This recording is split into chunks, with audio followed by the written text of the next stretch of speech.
Assalamualaikum warahmatullahi wabarakatuh. Halo viewers, selamat datang di Let's Ask.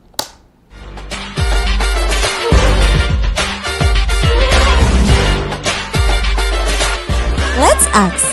Any questions? Just ask. Halo viewers, saya Doni Kurniawan. Hari ini saya akan menjawab beberapa pertanyaan yang sudah disediakan. Apa pekerjaan Bapak Doni sebelum menjadi dosen? Oke, baik. Sebenarnya saya menjadi dosen di sini termasuk newbie, tapi saya justru lebih lama sebagai praktisi. Saya bekerja sebagai seorang jurnalis sejak tahun 1996 akhir. Ya, saya terjun di bidang jurnalistik. Saya sebagai jurnalis. Jadi kebetulan saya bergabung di satu media nasional yang saat itu bisa dibilang cukup lumayan lah dikenal, dan selama saya di sana sudah alhamdulillah menduduki beberapa posisi, maksudnya adalah beberapa departemen yang terbagi menjadi beberapa bagian yang semua masih mencakup di bidang news. Di hampir semua program news pernah saya di situ, kemudian termasuk menempati desk luar negeri atau tempat awal di mana saya belajar, terjun, dan menjadi seorang jurnalis. Jadi tidak hanya di belakang layar, tidak hanya di balik meja, tapi di lapangan saya juga sudah bisa dibilang cukup memiliki kesan pengalaman yang cukup untuk bisa ditularkan ke teman-teman, terutama di prodi ilmu komunikasi FISIP UMJ. Coba saya akan jawab pertanyaan kedua.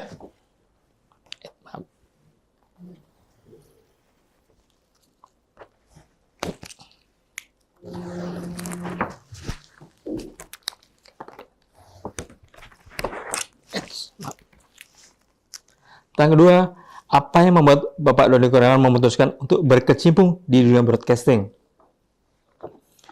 Kalau dibilang kenapa saya berkecimpung di dunia broadcasting, sebenarnya saya jujur nggak memiliki cita-cita untuk menjadi seorang jurnalis.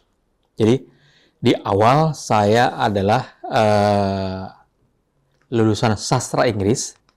Kemudian saya pernah menerapkan ilmu yang saya pelajari sebagai penterjemah di sebuah perusahaan marine product, perusahaan yang menghasilkan produk dari laut.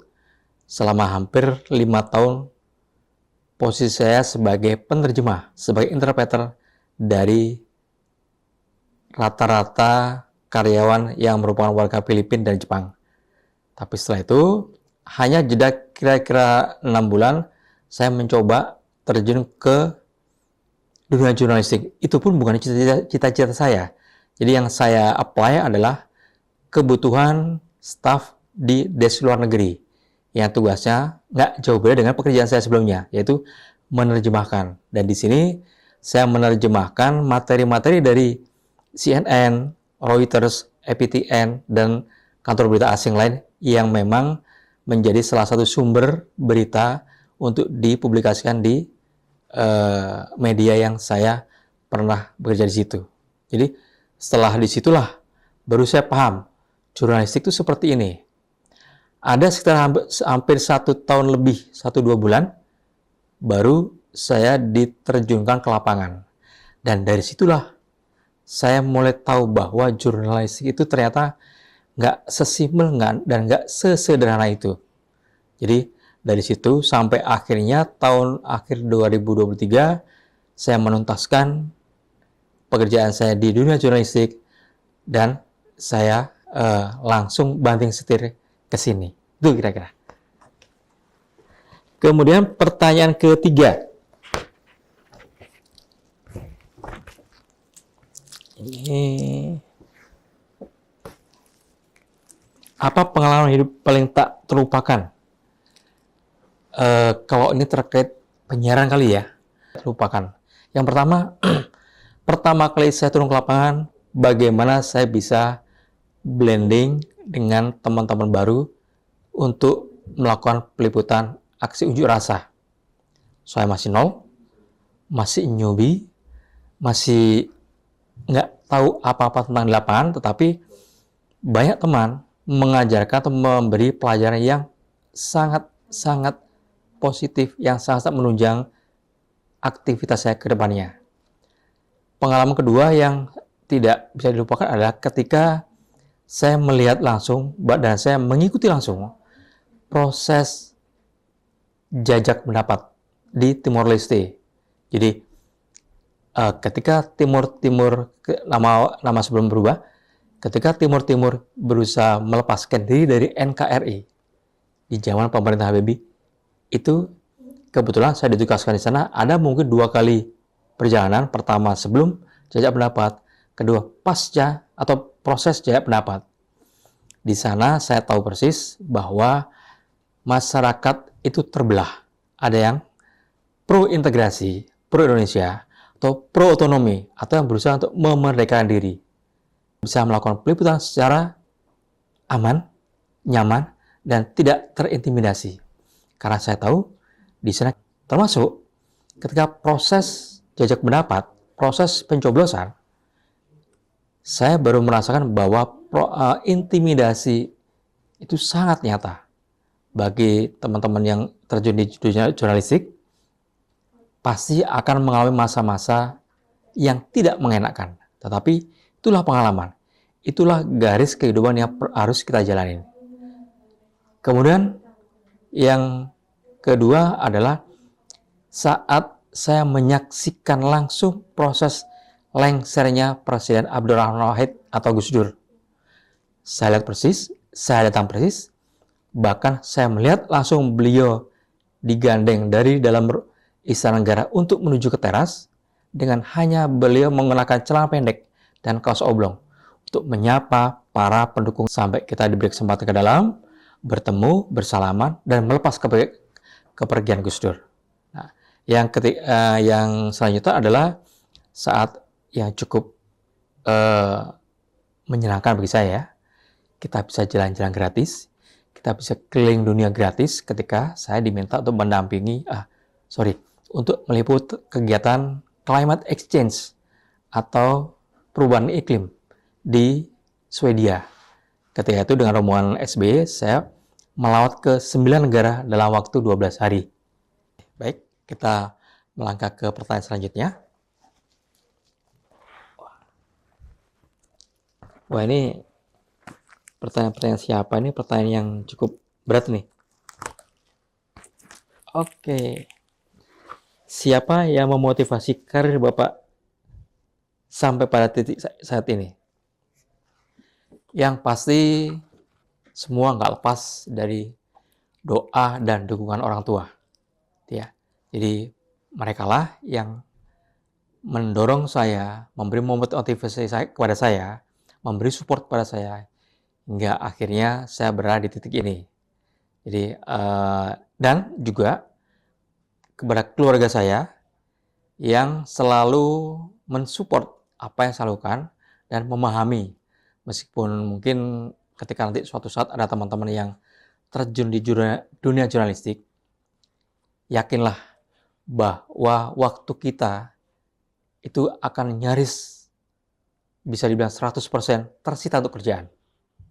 Jadi ketika kita udah punya keluarga, waktu untuk keluarga itu tidak akan banyak tersisa. Karena dedikasi kita terhadap jurnalistik. Nggak ada yang namanya hari atau tanggal merah. Semua kalender hitam. Bahkan lebaran pun kita biasanya tetap masuk kerja. Jadi motivasi. Oke, selanjutnya pertanyaan kedua.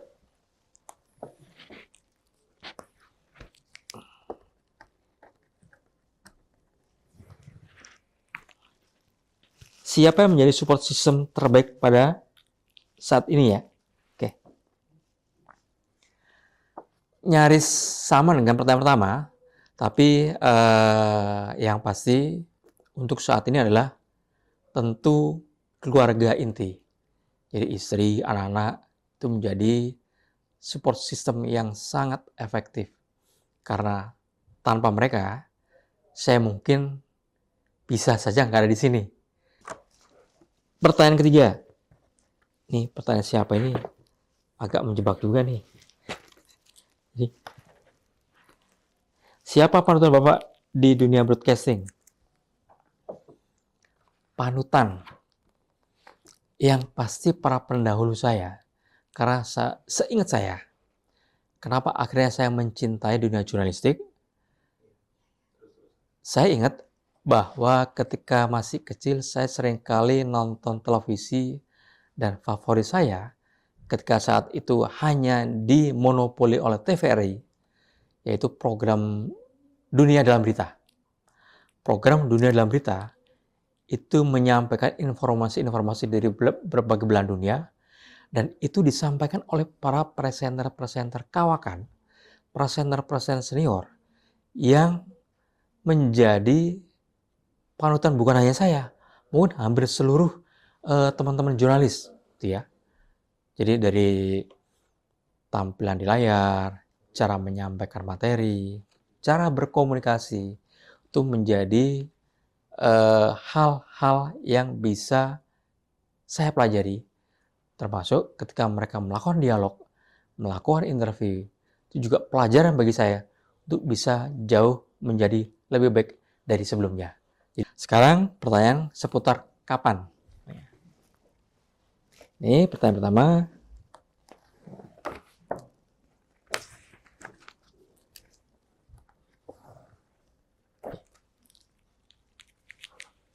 Kapan Bapak mulai tertarik dengan dunia broadcasting? Wah, ketika menyaksikan mereka-mereka yang di belakang layar, saya jadi terus terang penasaran. Kira-kira apa sih yang dilakukan di belakang layar? Kira-kira ngapain aja sih mereka? Berapa orang sih mereka banyak? Tugasnya ngapain aja? Karena kita tahu hanya adalah beberapa orang yang tampil di depan layar.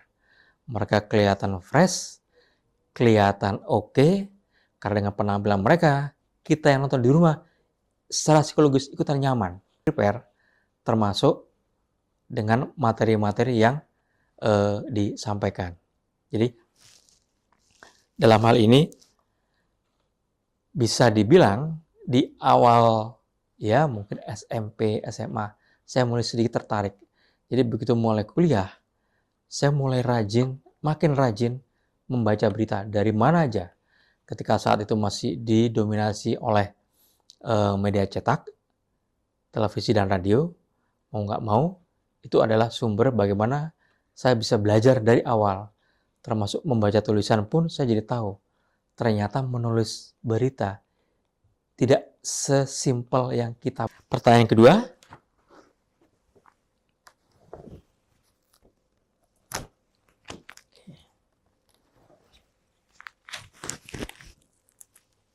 Kapan Bapak terakhir kali terlibat dalam produksi media di luar kampus?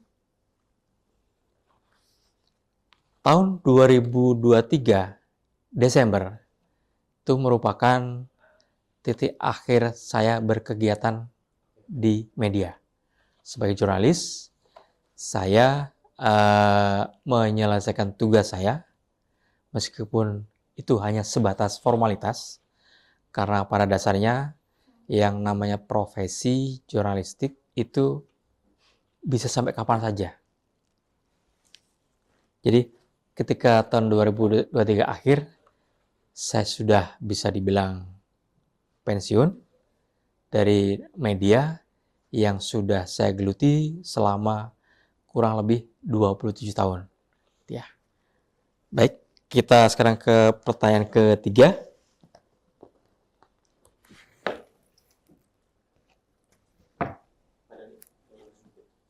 Sorry.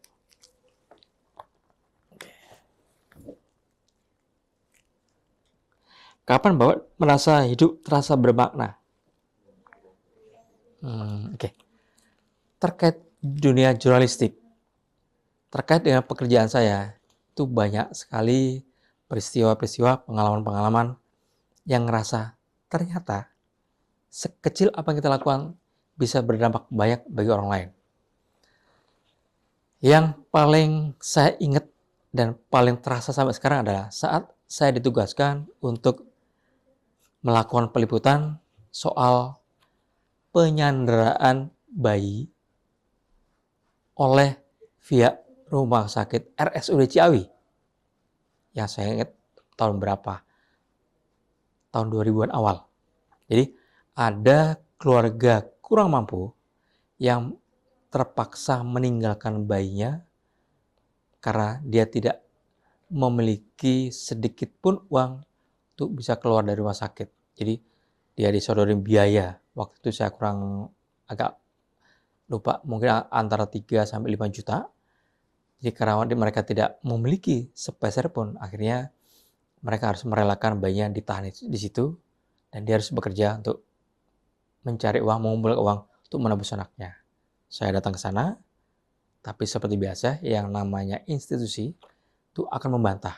Mereka bilang, kita nggak menyandra, tapi kita memang meminta bayi itu ditempatkan di sini sebagai jaminan bahwa orang tua akan melunasi kewajibannya. Saya langsung menuju ke rumah yang bersangkutan, cuma memastikan sejauh mana sih sampai beliau dikategorikan jadi warga yang kurang mampu. Saya ke sana di daerah Ciawi. Saya ingat, saya masuk kampung, melewati area persawahan hingga sampai di pinggiran sungai. Yang ternyata memang benar, si ibu dan keluarga ini tinggal di sebuah rumah yang non permanen di pinggir sungai. Jadi itulah yang sempat saya ingat hingga akhirnya berita ini kami tayangkan, dan yang sudah dapat dipastikan adalah Pemda setempat kelabakan karena ada aktivitas yang sangat merugikan bagi mereka, bahwa kalau di komunikasi ada yang namanya branding, ada pencitraan. Disitulah pemerintah daerah merasa brandingnya jatuh karena tayangan berita seputar penyandaran bayi ini. Oke, kita akan lanjutkan ke pertanyaan berikutnya. Dengan pertanyaan dengan tema di mana? Pertanyaan pertama.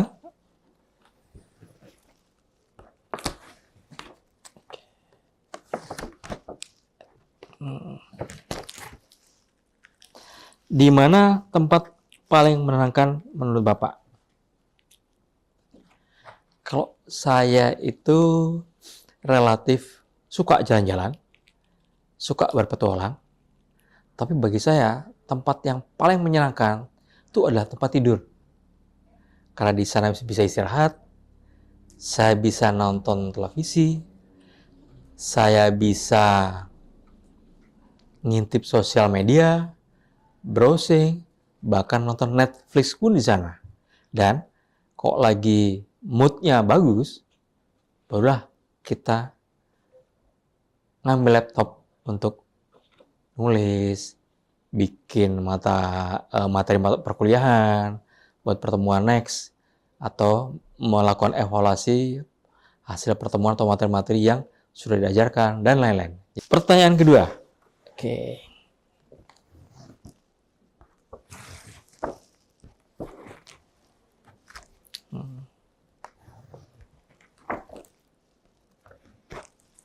Di mana tempat Bapak mencari ide dan inspirasi untuk sebuah proyek? Saya tidak memiliki sesuatu yang khusus, dalam arti ide itu bisa kita dapat di mana aja. Jadi ide untuk, kalau saya sih di mana aja, dan relate dengan tempat mana yang paling nyaman menurut saya. Jadi kalau di kamar tidur, saya bisa atau mendapatkan sesuatu yang, oh iya, ternyata saya belum melakukan ini. Oh iya, ternyata ada hal yang perlu dipoles di sini. Jadi hal-hal seperti itu kadang muncul tiba-tiba. Dan itu pun nggak ansih di kamar tidur. Kadang ketika ada teman-teman yang bimbingan, ngobrol panjang lebar dia buntu, ketika idenya mentok, di situ tiba-tiba muncul ide-ide baru yang bisa dielaborasi dan bisa alhamdulillah mensupport teman-teman yang sedang melakukan penelitian atau ketika magang dia bingung harus di mana karena mendapatkan tempat atau posisi yang tidak sesuai passion. Baru kita ngobrol banyak dan di situ biasanya tiba-tiba ide muncul aja. Baik, kemudian pertanyaan ketiga.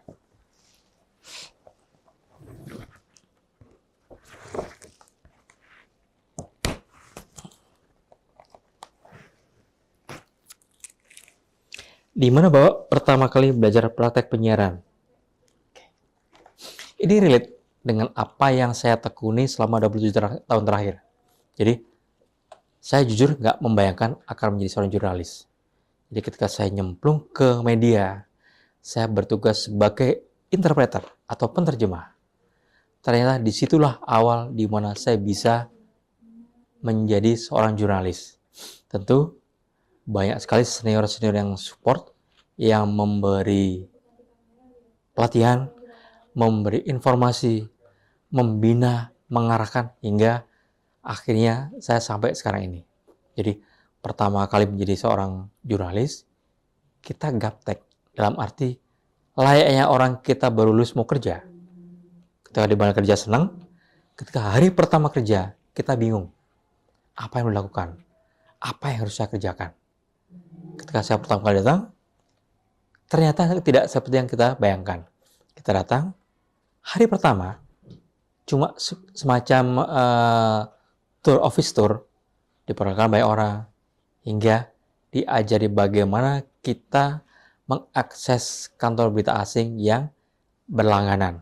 CNN, Reuters, FPTN, bagaimana mengoperate, bagaimana menerjemahkan, bagaimana menyusun hasil terjemahan biar tidak ansih seperti terjemahan pada umumnya. Jadi materi itu kita diterjemahkan dalam bentuk berita. Jadi saat semua sudah selesai, saya konsultasi ke senior. Mereka kasih materi yang saya baca, ditambah dengan durasi hasil wawancara, itu harus ideal di angka 1 menit 30 detik. Disitulah saya mulai belajar jurnalistik, belajar menulis, termasuk belajar komposisi gambar yang ideal, sampai layak untuk ditayangkan. Pertanyaan tentang mengapa?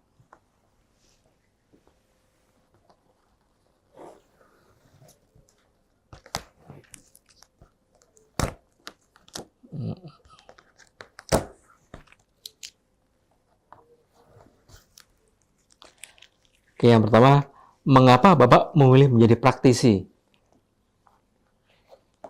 Jadi, kalau bisa dibilang sudah kecemplung, bukan kecemplung dalam arti negatif, saya kecemplung di dunia pekerjaan yang sangat dinamis dan yang tidak pernah saya bayangkan. Seperti anak kecil pada umumnya, ketika ditanya, nanti mau gede menjadi apa? Dokter, tentara, insinyur, dan lain-lain. Tapi kalau ditanya, mau jadi jurnalis, itu tidak pernah terlintas di kepala saya. Tetapi ketika pengalaman dari awal sebagai penerjemah, kemudian kembali menjadi penerjemah di tempat yang berbeda, itu menjadi awal saya bergelut di dunia jurnalistik. Dan kenapa saya memilih di dunia ini? Karena dunia jurnalistik bagi saya memiliki nilai lebih. Karena menjadi jurnalis, kita akan menjadi orang pertama yang tahu suatu kejadian, suatu peristiwa, suatu kebijakan sebelum nantinya kita sampaikan kepada publik. Contoh begini, ketika ada peristiwa ledakan bom Hotel Geo Marriott, saya lupa, tahun 2000-an awal itu. Sebagai jurnalis, saya harus ke lapangan. Saya lihat, tahu persis apa yang terjadi. Saya lihat apa yang ada di lapangan. Bagaimana bangunan runtuh, bagaimana korban tertimpa puing-puing, bagaimana paniknya orang, bagaimana aktivitas tim medis mondar-mandir untuk mengevakuasi korban, bagaimana petugas keamanan berusaha masang garis larangan melintas. Semuanya ada di kepala saya. Pertanyaan kedua.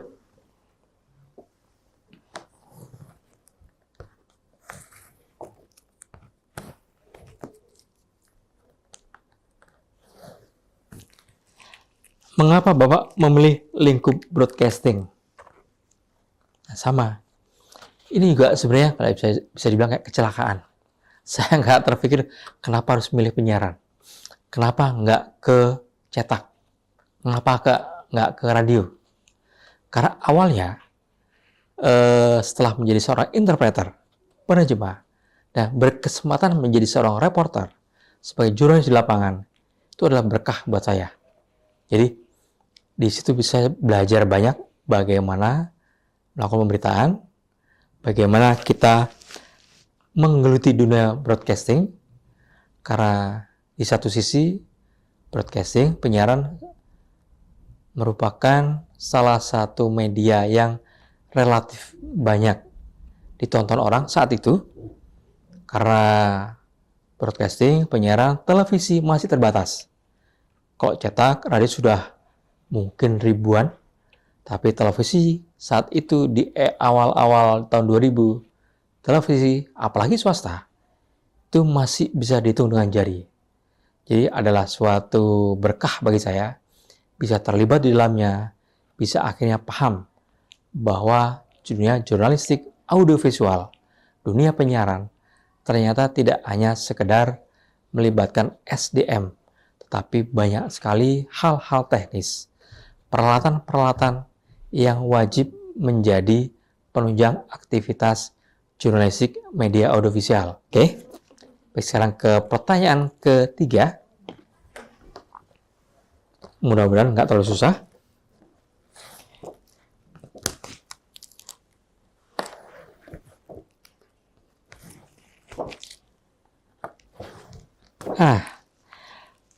Pertanyaan ketiga, mengapa Bapak memutuskan beralih dari lapangan industri ke ranah akademik?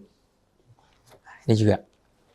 Jadi, jujur, lagi-lagi saya nggak pernah terfikirkan akan terjun ke dunia jurnalis, ke dunia akademisi. Jadi, mungkin karena banyak sekali pengalaman yang pernah saya jalanin, dan kebetulan tahun 2019 saya mulai bergabung di Ilkom dan berusaha untuk berkontribusi di dunia akademik dengan mengisi atau mendapat posisi sebagai pengajar di prodi penyiaran sesuai dengan bidang yang saya geluti selama ini. 2019 semester ganjil saya mulai terlibat dan saya baru merasakan bahwa ternyata banyak sekali yang saya jalani selama bergelut di dunia jurnalistik sangat relate dengan prodi yang sekarang saya geluti, yaitu prodi penyiaran atau broadcasting. Banyak sekali yang ternyata apa yang saya lakukan ada di beberapa mata kuliah ilmu komunikasi, terutama di penyiaran. Banyak sekali teori, banyak sekali istilah-istilah yang nyaris tidak pernah saya tahu, tidak saya pernah dengar, tapi saya sudah pernah melakukan. Jadi, saya melakukan sesuatu tanpa tahu apa itu namanya. Contoh, ada namanya teori jarum suntik. Jadi, teori jarum suntik atau hypodermic needle theory. Saya baru ngeh, ternyata ini diajarkan di kampus. Ternyata ini diperkenalkan kepada teman-teman mahasiswa yang mengambil prodi penyiaran. Padahal, hal ini sudah saya lakukan selama bertahun-tahun di dunia penyiaran. Oh, ternyata ini relate dengan teori ini. Dan masih banyak lagi teori-teori lainnya. Dan itu ternyata membuat saya makin makin ketagihan, makin bersemangat untuk bisa terus berada di dunia akademik. Karena dari 2019 hingga saya selesai 2023, paling tidak 5 tahun sebelum saya melepaskan diri secara official di dunia jurnalistik, saya masih punya tempat untuk menyalurkan apa yang pernah saya lakukan, apa yang pernah saya jalani, dan sangat membuat proses pengajaran di bidang penyiaran bisa berjalan dan memberi nilai tambah terhadap teman-teman mahasiswa. Baik, sekarang kita akan menginjak ke tema bagaimana. Oke, pertanyaan pertama.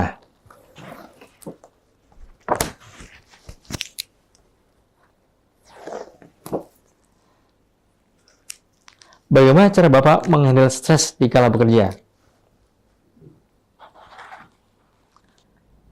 Saat saya jenuh, saat pikiran buntu di kampus, saya tetap akan kembali ke kebiasaan awal, yaitu sering-sering membaca berita. Karena yang pertama, saya nggak mau ketinggalan isu yang paling hangat. Isu apa di luar? Karena isu yang muncul di luar itu bisa menjadi materi pembelajaran di kelas. Saat membahas sesuatu, saya bisa memunculkan isu-isu itu menjadi contoh yang konkret, contoh yang real, yang bisa dipahami teman-teman mahasiswa. Tidak hanya di media mainstream, tapi di sosial media pun banyak sekali materi-materi yang bisa ditularkan. Karena ketika mulai baca, atau kadang buka aja YouTube, stres banget, buka Netflix. Banyak sekali hiburan di sana. Oke. Baik, sekarang pertanyaan ketiga. Kedua, maaf.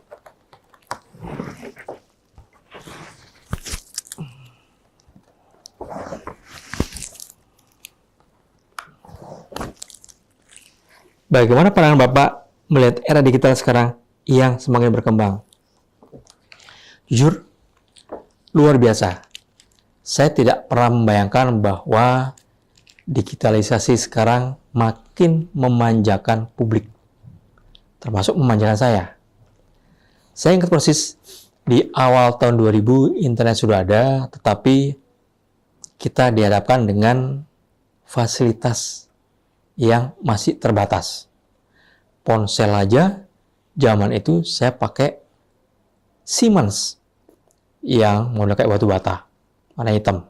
Kalau dipakai, antena tarik dulu, baru akan dengan mudah kita bisa mendapatkan suara yang oke. Teknologi terus berlanjut. Akhirnya muncullah banyak sekali gadget yang berukuran kecil, berukuran simpel, yang bisa, ya, kalau kita punya Nokia misalnya, Nokia yang kecil, sekarang nggak langsung gengsi prestis kita akan terdongkrak. Kenapa? Punya barang kecil, tapi fasilitas fungsinya luar biasa. Meskipun di saat itu baru sebatas untuk telepon dan berkirim teks, SMS. Nah, ketika teknologi makin maju, kamera makin muncul, disitulah dampak besar teknologi mulai terasa. Saat fasilitas kamera sudah menjadi hal yang lumrah di hampir seluruh produk. Di saat itu pula lah, secara tidak sadar, kita memiliki insting jurnalistik. Jadi, kalau belakangan muncul ada istilah citizen journalism, itu salah satunya. Jadi, bukan untuk nolong, tapi untuk mengabadikan apa yang ada di depan kita. Insting jurnalistik kita bergerak. Kalau kita mau nolong orang, bukan kita yang turun tangan. Kita panggil orang. Kita panggil orang, bantu dia. Kita ngapain? Kita mengabadikan dari awal sampai akhir. Kenapa? Kita nggak mau kehilangan momen. Coba aja. Setiap ada peristiwa, mungkin ada korban tindak kriminal penjamretan misalnya, lagi dirubung, nangis-nangis. Apa yang kita lakukan? 1-2 orang melakukan atau mengajukan pertanyaan. Yang lain, merekam. Selalu apa yang dilakukan? Up ke sosmed. Jadi kecenderungan sekarang, ketika insting jurnalistik sudah terpicu, orang akan dengan mudah langsung up ke sosmed. Era digital sekarang mendorong orang untuk makin kreatif. Era digital sekarang membuat orang makin dipaksa untuk paham atau ramah teknologi. Nggak bisa kalau kita berdiam diri, kita jalan di tempat, kita akan ketinggalan. Contoh yang terbangun yang membuat mereka yang gaptek akan bisa mengikuti. Dan pada akhirnya, karena kita jalanin tiap hari, mereka makin paham. Nggak hanya angkutan, akhirnya berkembang. Digitalisasi itu makin kemana-mana. Kalau di aplikasi online sekarang, tidak hanya menyediakan jasa pengantaran, jasa layanan makanan ada, jasa bersih rumah tangga ada, jasa membersihkan AC ada, bahkan untuk pijat pun ada. Bisa jadi nanti akan banyak berkembang. Termasuk yang paling mutakhir adalah belanja aja bisa online. Apa coba yang nggak kita dapatkan? Dengan teknologi kita dibikin jadi manja, dibikin makin mager. Lagi mereka yang hobi-hobi main game. Mau makan, mager. Online. Udah, mager tetap jalan, pesanan datang. Jadi, era digital sekarang makin memanjakan kita, tetapi perlu diingatkan, bijaklah memanfaatkan digitalisasi. Bijaklah menggunakan teknologi.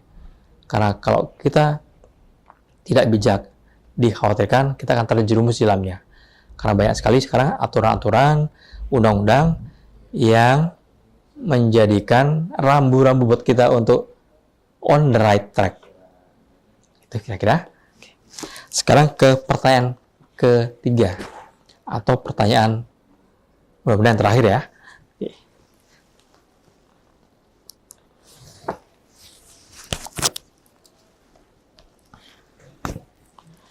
Bagaimana kesimpulan acara ini menurut Bapak?